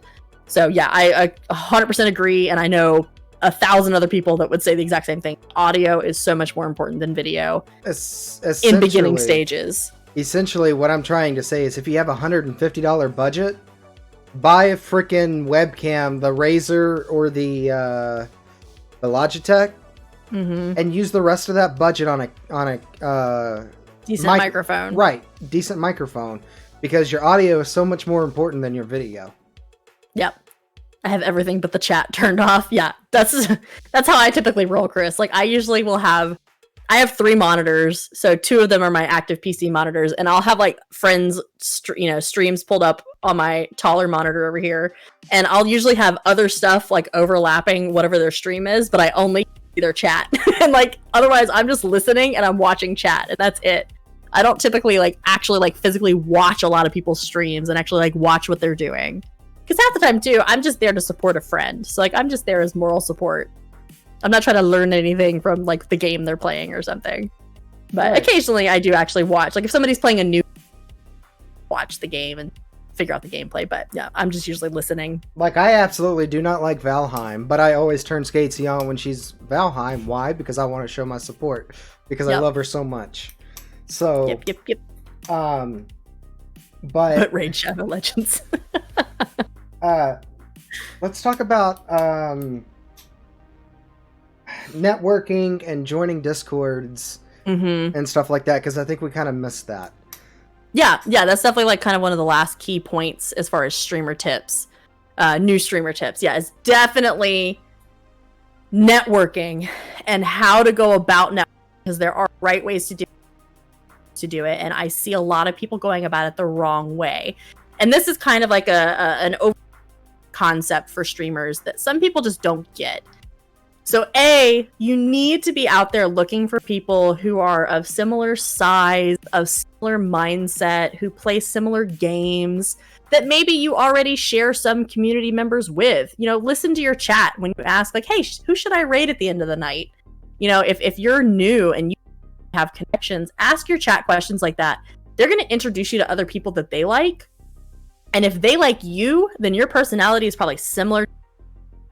So that's one easy way to go ahead and start networking. Otherwise, what I did when I was starting out on Mixer was I would just go look for people playing the same games as me, and I would just like hang out 10 to 20 minutes, kind of test them out. Usually I just lurk and just listen. And then if it was somebody that I felt like I could engage with, then I would start in their chat and I would talk to them in the chat. And never go into somebody else's chat, especially if it's your first interaction with them, and talk to them as a fellow streamer. Talk to them as a viewer. Talk to them as a friend. Do not come in there and be like, hey, so I'm also you should come check me out. Like, don't do that. Don't be that asshole. No, come in and show your support first. Ask how they are. Ask how their day's going. Ask them how their game's going. Ask what game they're playing if it's not one you recognize. And like me, sorry, I hate to cut you off. No, you're fine. But like me, I never self-promo. And not only am I genuine with the streamer, I'm also genuine with the chat. Like I come in, I'm like, hi, how you doing? How you doing today? Oh, well, I've played X amount of hours of this game and I really enjoy it and I like what you're doing. And oh, by the way, how's everyone in chat doing? Yeah, I usually come in, like I said, I tend to in new people's streams, and I'll like lurk and try to figure out their personality and see how to approach it. And then usually I ask them, hey, how are you? Or how's your day going? Or tell me more about this game you're playing, because it's one I've been thinking about playing but maybe haven't played yet. Or it's a game that I love and I've played a lot, and so then I'm just asking them how it's going. It's like if I go into somebody else's Tarkov stream, raid's going, did Gluhar kick your ass this time around, or did you kick his ass? Sounds like a job interview. It's kind of like that though. If you think about it, like making friends, even IRL, it is an interview process. You're asking, like, what are your likes and dislikes? How are you? Like, what are you? What do you do? It is a job interview. Everything is an interview process. I like Chris's message, though. He said, hello, friend. New massage? I'm behind you. I'm going to start going into everybody's chat like that. Be like, turn around. I'm behind you. He kicked my ass. I know, Saint. Mine, too. I mean, I've never faced Glue. But no, like... When you start networking like that, like I found SK8C on City Skylines, and we've been connected since because we both played City Skylines and we co-streamed all the damn time. We play a plethora of other. It just happens that we met via City Skylines. OMG, City Skylines is amazing. It is crazy. Chris, I feel like you would love my streams because I play a shit ton of City Skylines. I haven't played it in a little bit, but we're working on setting up a competition between the two of us that we're hoping soon. We kind of haven't talked about it in a week or two, but like we're going to be planning a competition. No, shut up. Insane, tune in for the competition. But no, we're gonna do a competition and stream it together. The Better City. We're gonna have certain parameters and everything. But yeah, it's gonna be tons of. That's how we met. I was streaming like late night one night, I think, when Retro rolled in. Like it was late, and yeah, he just popped in and he was like, "Hey, I love this game," and like we just started chatting, and I think the next day we co-streamed it. Like it was very quick. And yeah, we've been kind of joined at the hip kind of ever since. We've kind of come and gone as far as like how many, like some weeks it's really heavy. Then we've had some months where we kind of really haven't played anything together, but we interact on a weekly basis. So I was actually going to ask you what your plans for tonight were.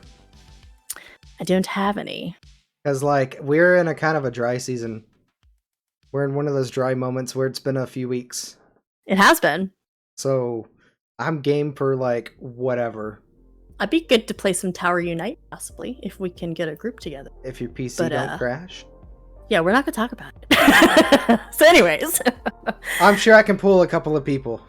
Yeah. So on the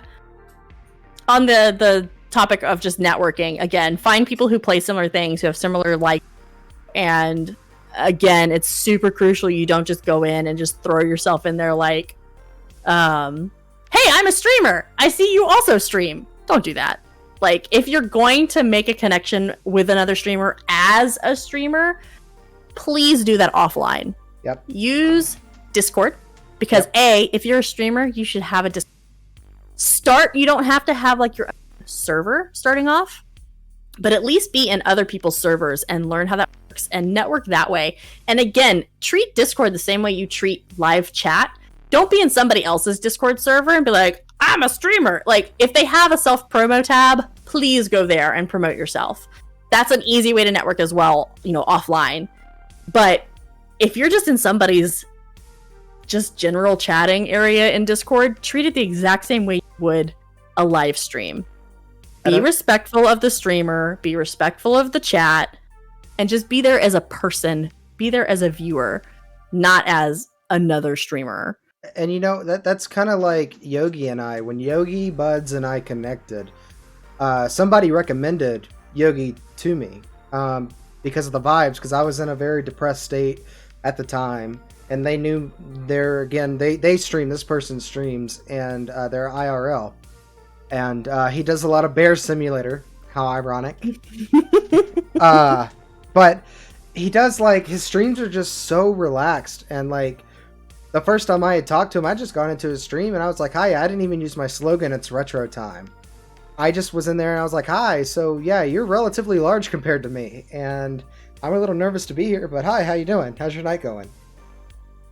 But I didn't say that. I was just, hi, how you doing? Mm-hmm. How is everybody? And then 3 or 4 days later, Yogi got with me on Discord. And Yogi was like, dude, I didn't know you streamed. Like, you were awesome and I love you. And I was like, well, I'm not going to just pop into your stream and be like, hey, I'm a streamer.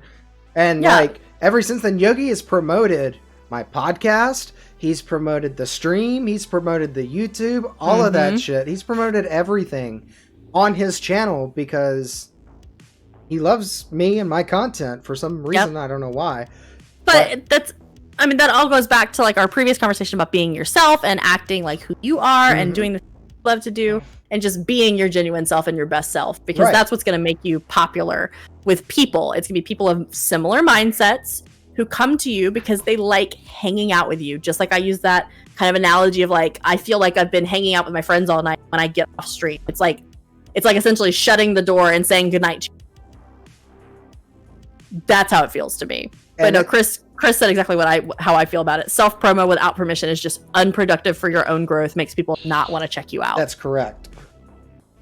And but Yogi, like, I wasn't self-promoting or anything. Yogi just found out that I streamed on his own, and ever since then he's been more inclined to help me because I was nice about it. I didn't gloat about it or anything like that.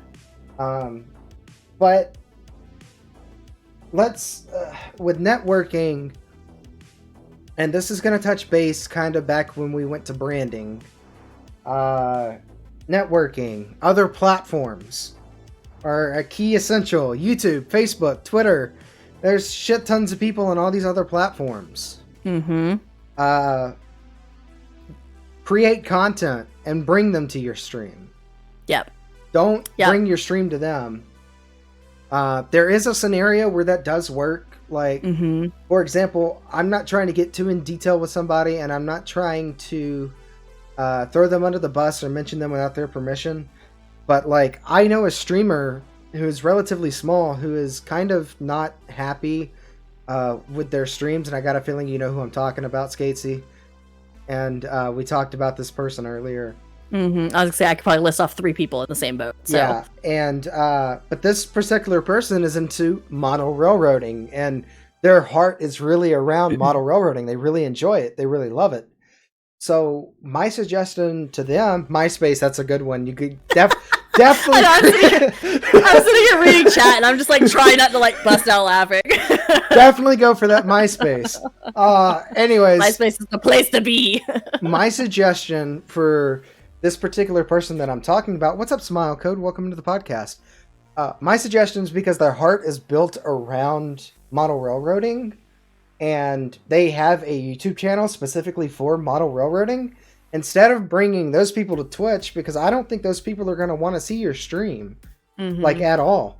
But in this particular scenario, build your stream around railroads. Play stuff like once a week. Play like Train Simulator World, because it's free to play.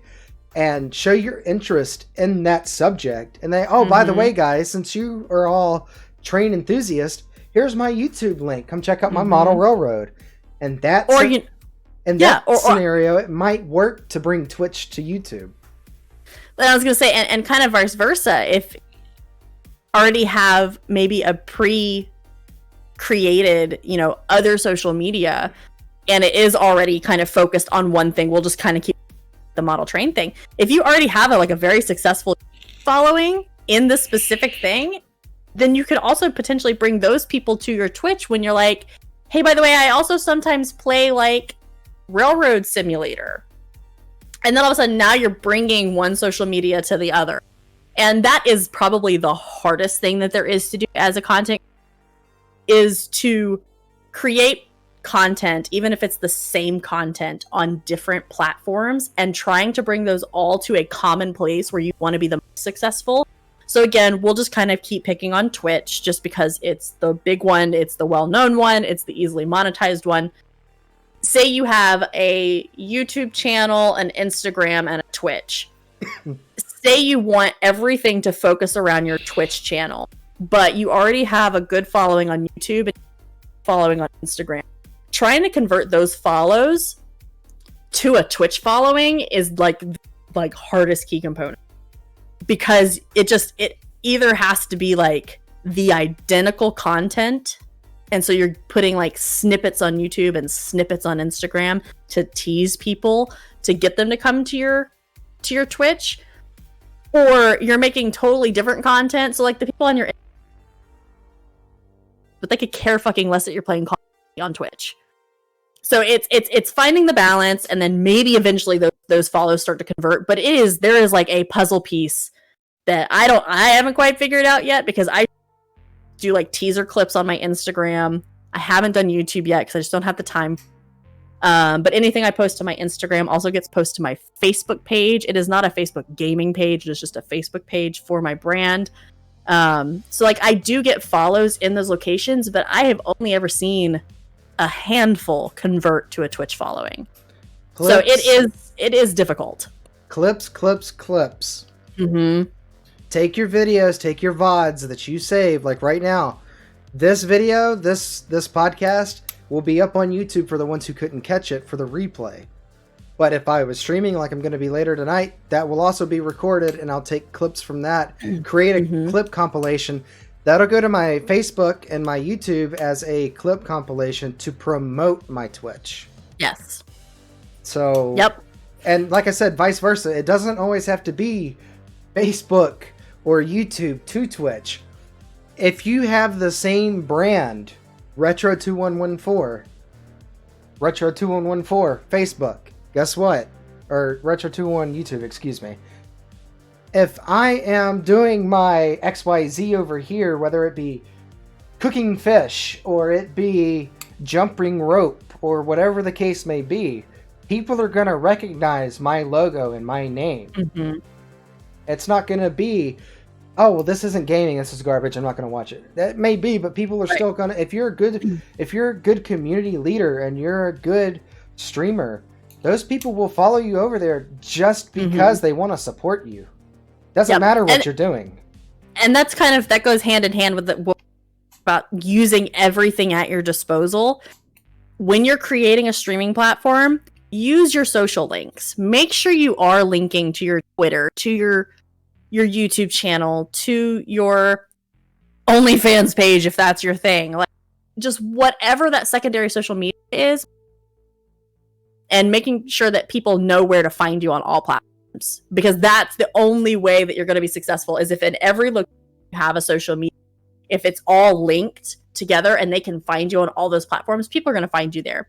Twitter is actually, surprisingly to me, because I never got on board with Twitter until late last year. Twitter is actually a super important and successful piece to use for networking with other gamers, other streamers, other content creators. So I would definitely recommend, definitely have your Twitter linked everywhere, and definitely have your Twitter show all of your other platform links so that people can find you everywhere. Instagram has been my most successful because I did an entire event for the month of October where I wore a different Halloween. And I was putting my teaser going live photo, which was a picture of whatever costume I was wearing, was going on my Instagram. But I was taking a lot of time that, and they'd come me out on Twitch during stream, and they'd be like, God, I love your costume, this is so cool, I found you on Instagram. That was successful because I made it special. There was a special little event. That 1 month was the only time that worked. I have not made it work any other time, but it's because there was kind of a gimmicky type thing. But that also goes back to our original conversation about being yourself. Don't create a whole thing that you have to do every single time. I'll tell you, the exhausting for me, because I was having to spend 2 to 4 hours every day, getting my costume together, making sure my makeup was perfect, my hair was perfect, the costume was perfect, that everything was well put together, and then I had to do a little photo shoot for Instagram. It was infuriating. So don't do that all the time. Don't do those kinds of things. But having little special events like that is successful. And I completely agree with that, and I'm going to add on to that. And this is coming from our mutual buddy, Hyde Unleashed. He, he made a very valid point that has stuck to me till this day, and probably always will with streaming. I talked to him offline about upgrading some of my equipment, XYZ. I want a Stream Deck, things like that. And because I want an Elgato Stream Deck. It's one of my most wanted items right now, as far as, because it's going to make the workflow and the stream process so much easier, but it's not needed. And he looked at me and he said, well, think about it. What's going to make more sense? You spending $150, $200 on a Stream Deck, or going to the Dollar Tree and spending $1 on a quirky little leprechaun hat to wear on stream for St. Patty's Day, or birthday glasses, or something goofy to create really good content with. Mm-hmm. What's going to make your stream better? The quality of the content, with all the goofy attire, your one-time year events, or your $150 Stream Deck. And I looked into it, and for me to get everything that I want for all the holidays, to do cosplay or whatever you want to call it, these specialty events, it was a hell of a lot cheaper than a Stream Deck, and I would be set up all year for attire. Hold on, guys, give me just a second. I'll use this as an example. I streamed on St. Patty's Day this year. I had a cheap little Dollar Tree light-up necklace. This is the type of stuff that is budget-friendly, that will help keep your viewers interested. like, for example, again, like if I go back to like me costume, it's like otherwise I am always with my hair barely brushed, wearing a wrinkled t-shirt and sweatpants. Like that's my stream persona. It's me on a lazy week. But when people were, I was not playing games or popular. We did play Phasmophobia a few times, which of course is a game, but I was playing a super indie game for a lot of it. Like I would say that 6 out of the, I think I did 15 streams for October, 6 of them were playing an indie game that nobody really had heard of. But I swear I had more people stop in because they were scrolling through the list of streams that night and saw my visual of my costume and thought, ooh, let's go check this out for a second. Because I know I've done the same thing. I've been scrolling through just like randomly, not even paying attention to who I'm scrolling through, but like something will catch my eye about the person. And I'm like, oh, let's go see what they're doing. They look like they're tons of fun. And I had multiple people who would literally just stop in for half a second and be like, oh my God, I love your makeup, or your costume's so cool. Did you do all this on your own? Where did you get that from? Why are you dressed up? You know, they would just stop in to ask a question. And then once I was able to engage with them, I'd say 75% of them left a follow. Maybe they never came back afterwards, but it still resulted in some kind of growth. And that's, again, like back to that point of having something fun and eye-catching. Again, don't make yourself a gimmick. Don't make yourself some crazy persona, but just occasionally doing something fun like that can be very successful and bring you some growth. Wearing one of those Santa hats with an elf ears during Christmas is a great example. You know, my unicorn headset. That's another good one. My chat has a channel points reward that they can redeem that forces me to wear a very girly, child-sized unicorn headset. And they get just a total kick out of making me do it, because I guess I just hate it so much that it just makes them happy. I don't know. All right, well, but like doing fun little things like that again. We're gonna move on to one more topic and or a couple more topics. We're running out of time, so that we might have a part 2 to this podcast for you. But I'm gonna give Skatesy the floor. I gotta run to the little streamers room. Streamer. I'm gonna leave Skatesy alone because I know she wanted to cover this topic over being young ladies and Twitch thoughts. So, well, that is one of the many topics I have to discuss. But yes, go use the little streamers room. I'm gonna turn my camera and mic off, and I'm gonna just let her have the floor on this one because I have nothing to say. So, all right, guys. Chris, I would love to see you in a pink kitten ear headset and onesie. I'm just saying. But anyways, so the last piece that we really wanted to talk about was streamer etiquette. And this has everything to do with any streamer anywhere. Content creator, whatever you are, if you are putting content out into the world, these are things that I think are important for you to do or not to do. And this doesn't, I don't care if you've been streaming for 5 minutes or if you've for 50 years. These are things that I definitely recommend you do or not do. The first one we've already kind of touched on, so I will not go. But if you are a streamer and you are live, you should interact with your chat as best as you can. I know that some games it's hard to break away from the game, or if you're in an PS game, it's hard sometimes to interact with your chat, but it is super important that you at least let them know that you're seeing messages. I do that when I play games like Tarkov, and my chat hates me when I play Tarkov. I am so hung, and they're just like, oh, Skatesy is ignoring us. But I will sit there and I'll say, guys, I see your messages. I promise. Next level interaction on here, thanks to FTL. Praise be. Yes, Chris. No, I fucking love Glimish for that. I am so happy about Glimish. 100%. I love being able to instantly react to chat. But yes, just talking with your chat is so super important. The next thing involving chat is to not get frustrated with your chat while you are live. If that means it's because you only have one viewer, because you have too many people in chat, or because somebody's come in and said something disrespectful or non-TOS, or just whatever it is, do not, or at least do your best to not get visibly or audibly frustrated with your chat. that is the whole point of having moderators and other people in your chat who can control that. Because in honesty, when a troll comes into your chat and says something like, this is something somebody's actually come into my chat and said, it's really hard to get me flustered though, so I just laugh at it. But I've had people come in and be like, fat lesbian. Okay, cool. I don't know why you think either of those things about me, but good talk. But Retro is one of my moderators and vice versa. Both handled trolls in each other's chats, but like, don't, first of all, give them the time of day, because that's what they want. They're there for your attention. They want your attention, and they do not deserve your. Let your moderators figure it out. A lot of times, too, your auto mod built in with your OBS, and again, we can have OBS setup. I think that's going to be important, but we can definitely do that later on. There's so many things that you can have get rid of these comments already.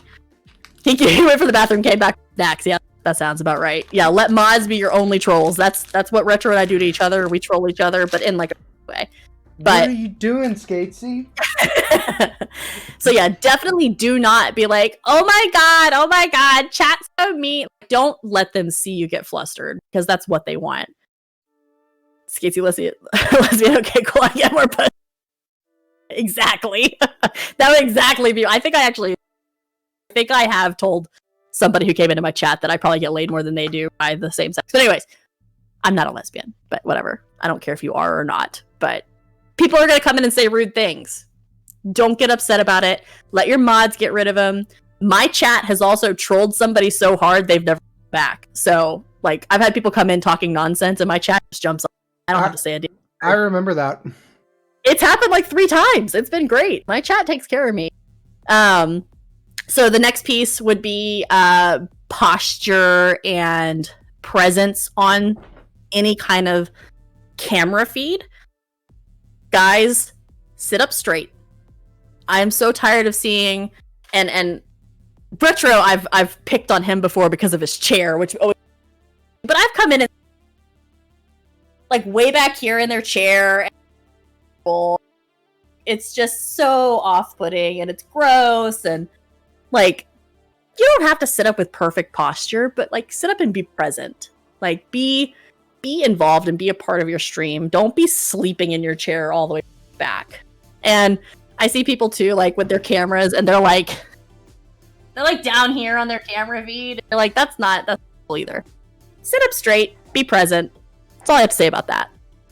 Ladies,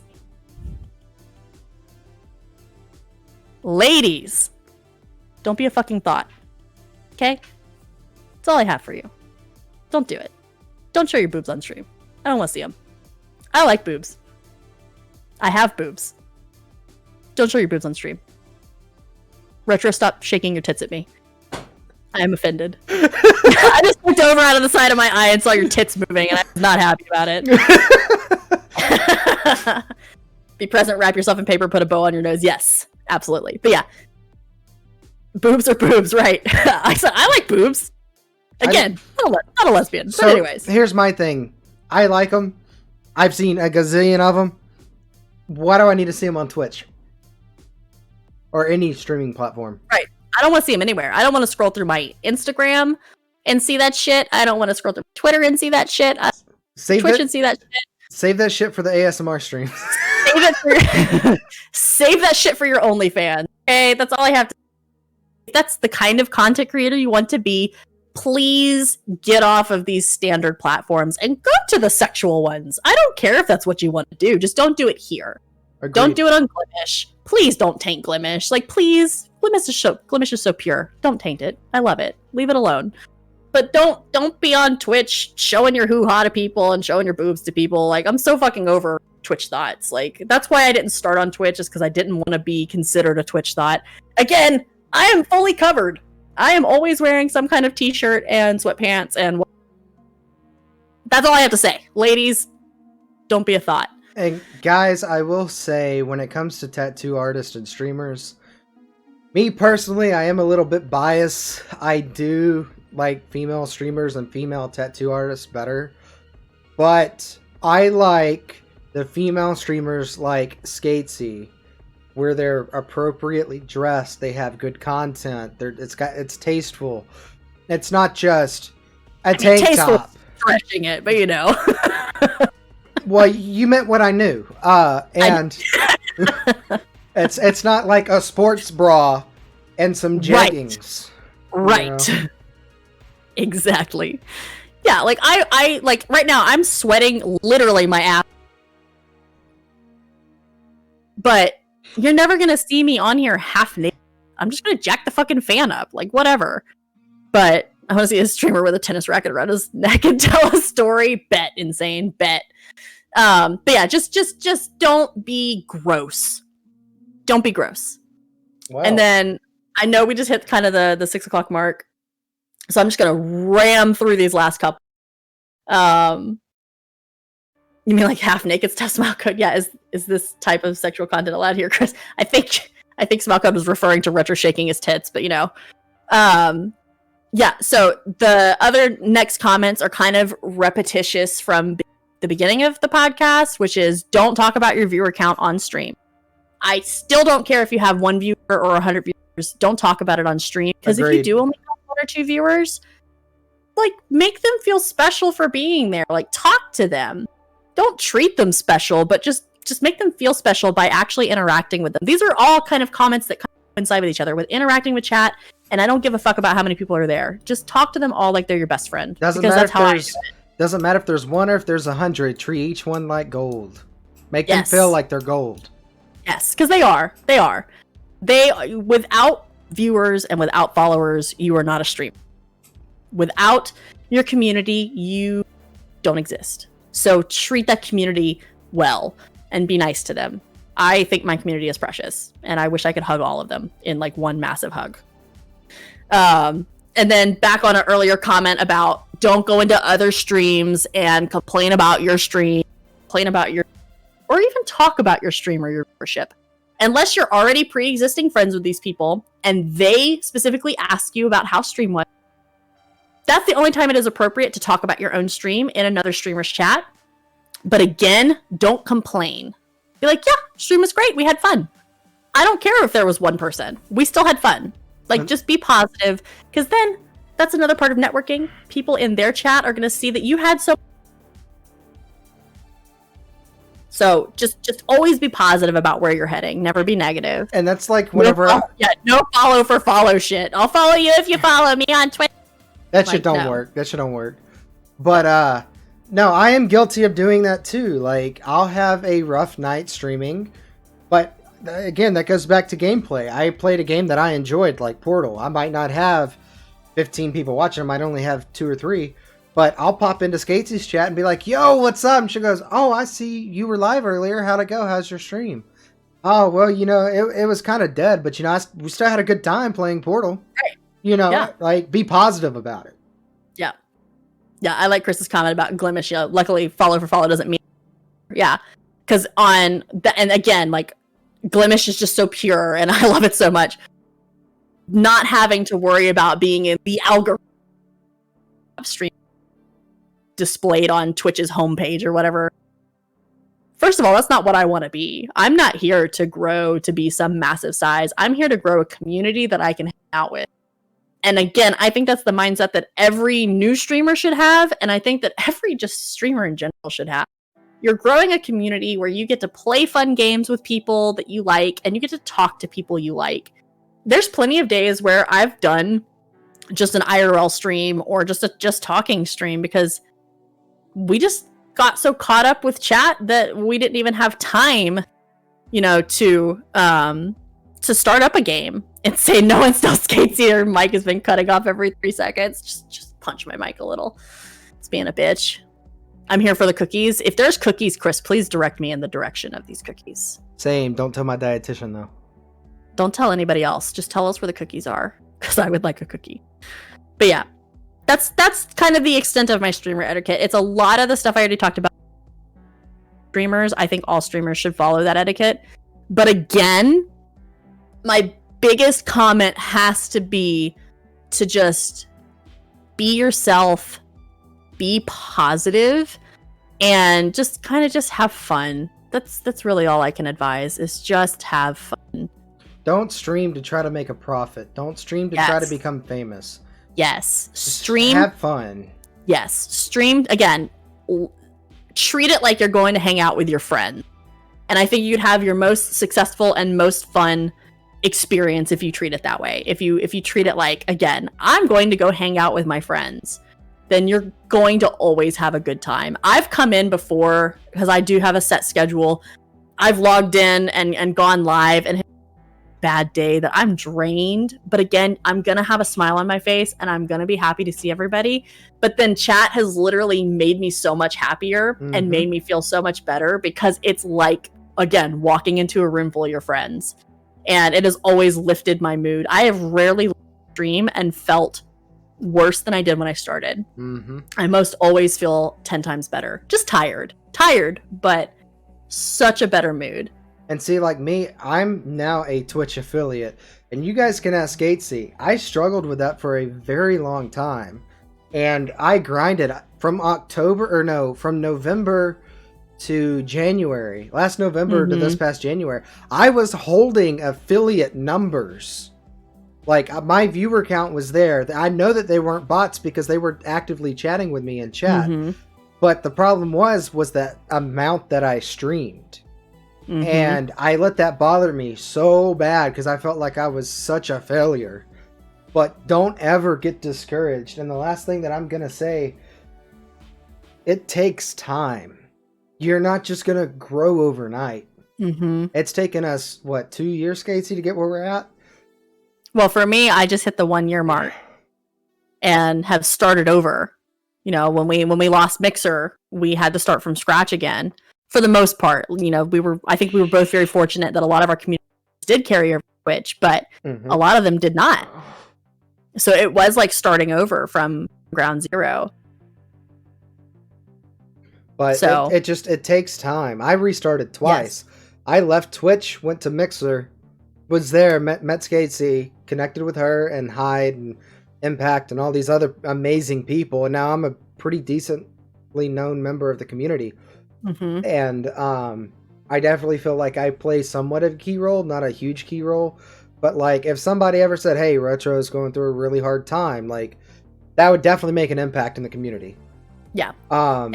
And that's part of my networking comment too, is finding of like-minded personalities. Like I feel that our shared community of streamers and of community members, everybody's pretty fucking wholesome. Like everybody has true love for each other. We are really here to lift support each other in any way that we we definitely all have conversations.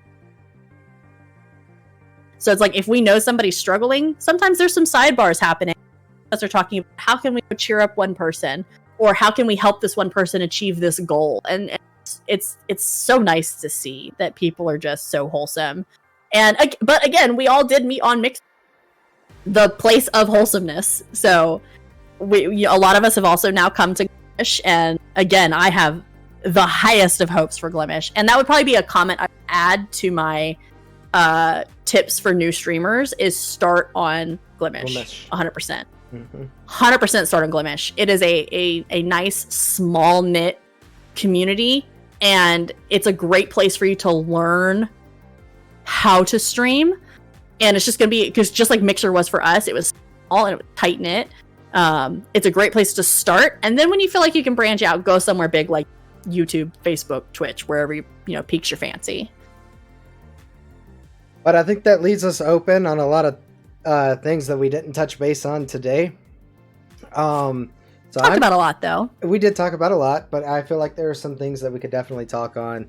And I think SK8C's going to be around a little bit more for the podcast, because I know that we do want to do a tech talk with, not TikTok, tech talk. Tech talk.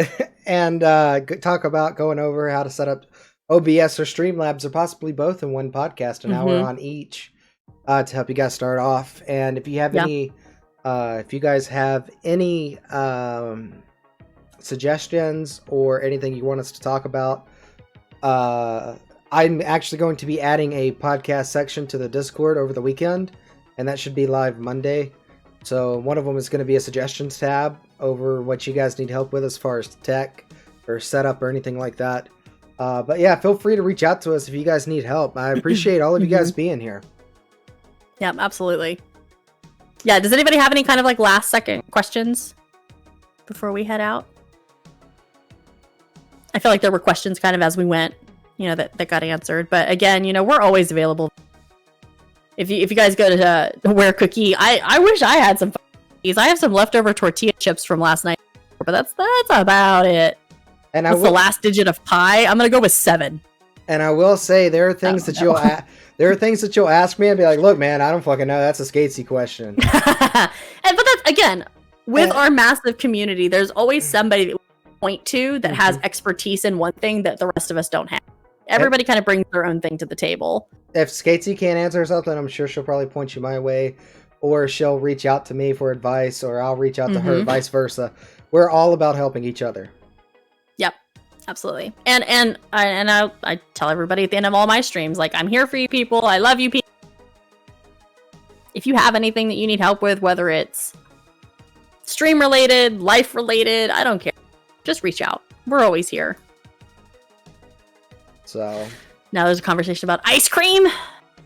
Man, I want ice cream too. Now I want cookie ice cream. How about that? How about that birthday salad, yo? Oh God. So on that note, I'm leaving. But all right, guys, thank you guys so much for being present in the podcast.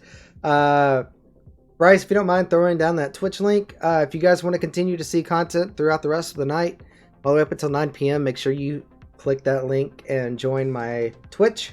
I will be live on Twitch at the top of the hour. Thank you guys so much for being here. It was an honor to have you, SK8C. It's always a privilege to have you around. Absolutely. And I'm pretty sure we're going to do a part 2 to this with Tech Talk and whatnot. Yeah. So be aware that every Friday, 4 p.m. to 6 p.m. Central Standard Time, right here on Glamesh for the podcast. With that being said, thank you guys so much for being here. And we'll see y'all later. Retro and SK8C out. Mwah! Bye, guys. Bye, everybody.